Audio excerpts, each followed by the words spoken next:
Ukraine's government is openly neo-Nazi and pro-Nazi, controlled by little Nazis, President Vladimir V Putin of Russia says. American officials led by President Biden are responsible for the Nazification of Ukraine, one of Russia's top lawmakers says, and should be tried before a court.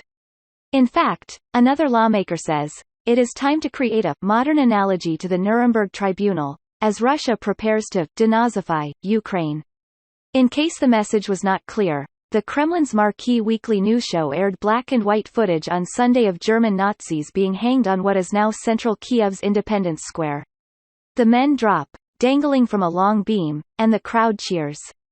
The language of Russia's invasion of Ukraine has been dominated by the word Nazi, a puzzling assertion about a country whose president, Volodymyr Zelensky, is Jewish and who last fall signed a law combating anti-Semitism. Mr. Putin only began to apply the word regularly to the country's present-day government in recent months, though he has long referred to Ukraine's pro-Western revolution of 2014 as a fascist coup. The Nazi slur's sudden emergence shows how Mr. Putin is trying to use stereotypes, distorted reality and his country's lingering World War II trauma to justify his invasion of Ukraine.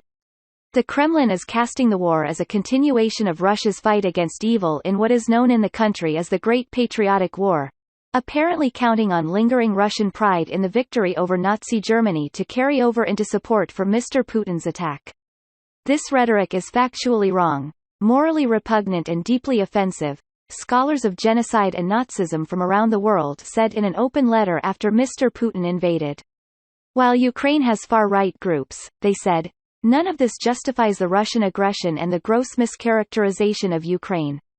Ukrainians say that the horrors of Russia's invasion show that if any country needs to be denazified, it is Russia. Its war has brought devastation to Russian-speaking cities like Kharkiv and Mariupol and widespread suffering to Kyiv.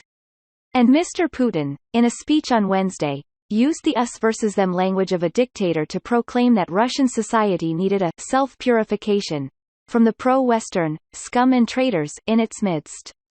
Many believe that Mr. Putin's stated determination to denazify Ukraine is code for his aim to topple the government and repress pro-Western activists and groups. It is an echo of how he has used Russian remembrance of the nation's suffering and victory in World War II to militarize Russian society and justify domestic crackdowns and foreign aggression.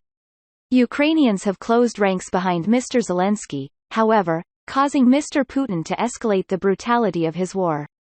Mr. Putin's denazification mission increasingly means that he is determined to destroy all Ukrainians, the country's information minister, Alexander Tkachenko, wrote on Facebook, in Russian, last week.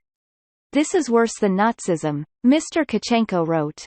It may seem hard to fathom that regular Russians could accept Mr. Putin's comparison of neighboring Ukraine, where millions of Russians have relatives and friends, to Nazi Germany, the country that invaded the Soviet Union at the cost of some 27 million Soviet lives. Like many lies, Mr. Putin's claim about a Nazi-controlled Ukraine has a Hall of Mirrors connection to reality. Jewish groups and others have, in fact, criticized Ukraine since its pro-Western revolution in 2014 for allowing Ukrainian independence fighters who at one point sided with Nazi Germany to be venerated as national heroes. Some fringe nationalist groups, who have no representation in parliament, use racist rhetoric and symbolism associated with Nazi Germany. Eduard Dolinsky, Director General of the Ukrainian Jewish Committee, a group representing Ukrainian Jews, said that some in the country do derisively refer to those far-right groups as Naziki, little Nazis, as Mr. Putin does. On social media, Mr. Dolinsky in recent years has frequently called attention to things like the renaming of a major stadium in western Ukraine for Roman Shuhevich, a Ukrainian nationalist leader. He commanded troops that were implicated in mass killings of Jews and Poles during World War II. This problem did exist and continues to, Mr. Dolinsky said in a phone interview from western Ukraine, a few days after fleeing Kyiv. But it has of course receded 10 times in importance compared to the threat posed by Russia in its alleged fight against Nazism. Mr. Dolinsky's posts about far-right issues in Ukraine were often amplified by Russian officials, who used them as evidence that the country was dominated by Nazis. Some Ukrainians criticized him for playing into Russian propaganda, but Mr. Zelensky says he has no regrets, and notes he has steadfastly refused invitations to appear on Russian state television. Sergei Markov, a pro-Kremlin analyst who appears frequently on state television, claims that Ukraine's modern-day Nazis are not anti-Jewish but anti-Russian, because that is the agenda that he claims Western intelligence agencies set for them. In Russia's increasingly convoluted propaganda narrative, reprised by Mr. Putin in his speech Wednesday, the West is backing Ukraine's Nazis as a way to degrade Ukraine's Russian heritage and use the country as a platform to destroy Russia. We are being convinced again and again that the Kyiv regime, for which its Western masters have set the task of creating an aggressive, anti-Russia, is indifferent to the fate of the people of Ukraine themselves, Mr. Putin said. Mr. Markov says the Kremlin started using the Nazi terminology to get through to Western politicians and media about the necessity of invading Ukraine. But the use of the word also appears geared toward Russians, for whom remembrance of the Soviet Union's victory over Nazi Germany remains perhaps the single most powerful element of a unifying national identity. Now, the narrative goes, Mr. Putin is finally carrying out the Soviet Union's unfinished business. From the point of view of Russian society, today's Ukrainian fascists are successors to the cause of the fascism of that time, Mr. Markov said, echoing a Kremlin talking point.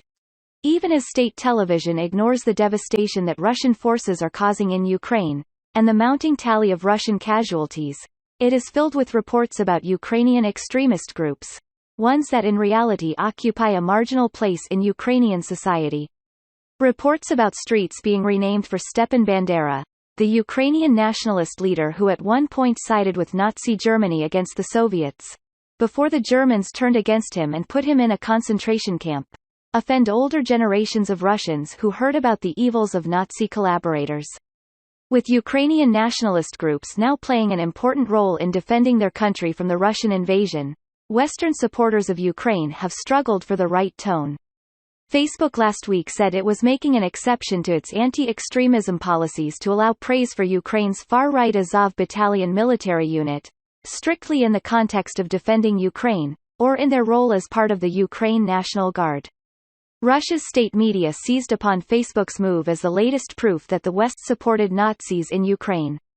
They also highlight it when Western politicians, like House Speaker Nancy Pelosi on Wednesday, greet Mr. Zelensky with Slava Ukraini, glory to Ukraine, a greeting used by Bandera's troops.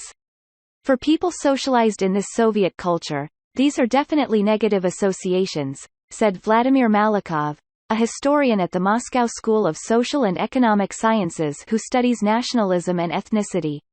It's anti-Semitism, it's being anti-Russian, it's radicalism.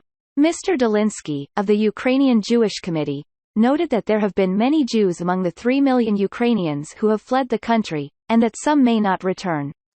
Mr. Putin's war may thus deal a devastating blow to Ukraine's Jewish community, he said. This will be among the results of this denazification, Mr. Zelensky said. Our lives have been destroyed.